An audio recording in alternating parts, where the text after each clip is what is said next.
welcome to your video in helping you get ready and heal from your breast surgery. This is going to cover all breast surgeries, so you might have to listen a little carefully about what specifically applies to you, but most of the instructions are pretty close to the same.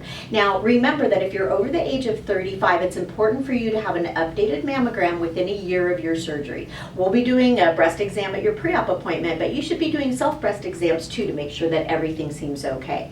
About 2 weeks before your surgery, you want to stop all blood thinning medications. As you're getting closer to your surgery, please review your paperwork, your consent forms, and your instructions so that you're really on the ball and not surprised by anything that comes up at your pre-op. At your pre-op appointment, you will get a surgery bra. You'll also get some HIPAA soap, which is an antibacterial soap. There's enough in here for 2 showers.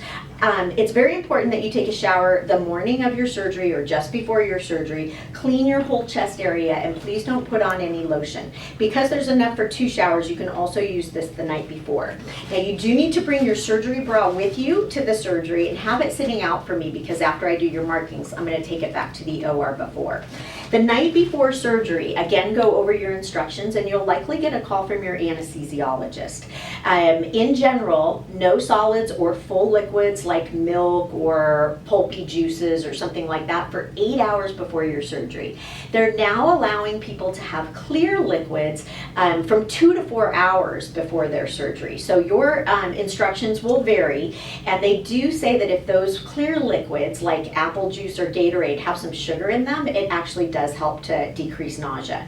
You will also be advised to take some medications, some anti-nausea medications like Dramamine or Bonine with a small sip of water the morning before your surgery, right before you come into the hospital. And your anesthesiologist may make some other recommendations as well. So in general, you show up 2 hours before your surgery. I'll see you about half an hour before your surgery, or as soon as the surgery ahead of you is ready or completed. Now after surgery, when you go home, you'll be in your surgery bra, and it's important to sleep with your back elevated and keep your arms near your sides. Think of there being a little bit of an orbit of about 6 inches, just like there's a string attaching your elbow to your side and swiveling around your waist. So we want to keep your arms more at your side. You can bring your hands up to here, so we say like little T-Rex arms, but please don't be doing this kind of thing or picking up anything heavy or even straining after your surgery. Anytime you bear down, and that can be from coughing, it can be, which is important. If you need to cough, you have to cough, but we want to avoid vomiting or any kind of strenuous activity, because the vessels where we just operated are very close to your heart, and all you need is that heart rate kind of beating a little bit harder to spring open one of those blood vessels and potentially get a hematoma. A hematoma is blood that collects in the surgical site, and it happens quite quickly, and it's pretty dramatic. It's very painful. You'll see a lot more bruising and swelling and tightness and firmness, and that's an emergency, and you need to let us know. For a lot of the surgeries, there is a fair amount of bruising, especially if there's a lift or a mastopexy or fat transfer. There is a lot of firmness and bruising, so it may be difficult for you to know exactly what's going on. So be aware of how things look, so as they change over time, you can watch that. Now, in most cases, you're going to have a hypoallergenic tape with a medical super glue on your incisions, which means it's fine for you to shower 24 hours later, put your surgery bra back on, some pads around. If you do have drains, you can put some pads around there. Now, drains are used in general in lifts and breast reductions, and it's okay for you to shower if you have a drain in. If you have a breast implant in a drain, and this is very, very important, if you have breast implants and a drain, you are the only patients that we don't let shower after surgery. So again, that's something to remember. Now, drains are intimidating but very easy to take care of. They work on a suction technique where you squeeze all the air out, put the cap on, and as this bulb expands and inflates, it's drawing fluid and blood down this little tube into the bulb itself. To empty it, you just pop the top, squeeze all the fluid out, squeeze all the air back out, and put the cap on. You're also taught how to strip, and think of that as sort of inchworming whatever junk is in the tube down into the bulb. So you pinch, and then you slide so that it's completely flat, release the side closest to your skin, and you're basically just inchworming stuff down into the bulb. Now the first couple days it's going to look like blood.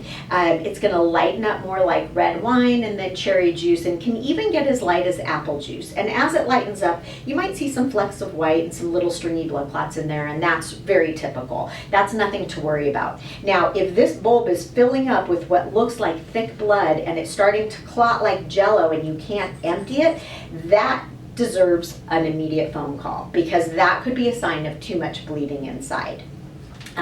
We generally take these drains out after a breast reduction or a lift at your first follow-up appointment. That's going to be at about 4 days. So do keep track, empty it twice a day or 3 times a day, depending on how much is coming out, and total that. So say you empty it morning, noon, and night.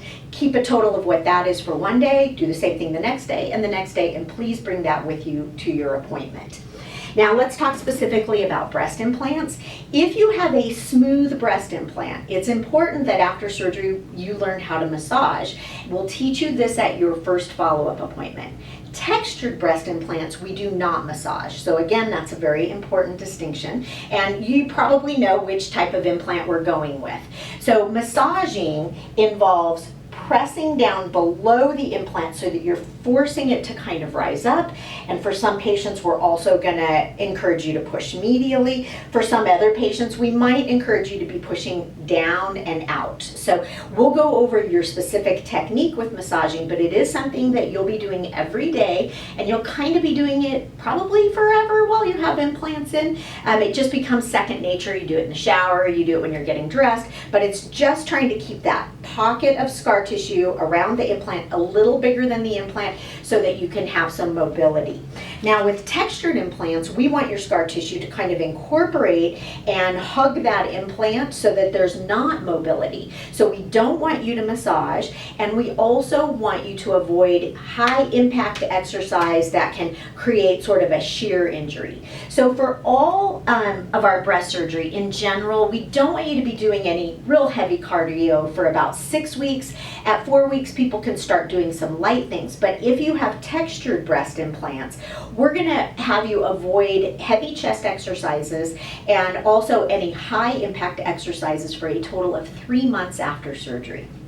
When you come back in for your first follow-up appointment, we're generally going to look and make sure everything's doing well and looking okay. If you have drains in, there's a good chance those drains will come out at that visit. At your second follow-up visit is when we're going to take those tapes off your incisions and start you on scar care. Now, scars go through a process of healing. Sometimes people aren't ready for scar care at that visit, and we may see you back again. Breast reductions and lifts, it's generally this lower corner that takes longer to heal, and sometimes that can actually spring open and become a little bit bigger incision or wound that we have some special wound care for, and we won't do scar care on those areas until they're healed up. But in general, at your second follow-up, we'll start you on scar care, and we have many different options here in the office for what you're going to need to use. Scar care is important for, I would say, 3 to 6 months at a minimum after your surgery, and you can continue to use some form of scar care up to a year or until your scars are totally mature. Hopefully this covers everything for people regardless of your breast surgery. I know if you're having implants, it's a little bit different than if you're just having a breast reduction or a lift. But in general, our activity instructions and our post-op instructions are close, so hopefully this video was helpful.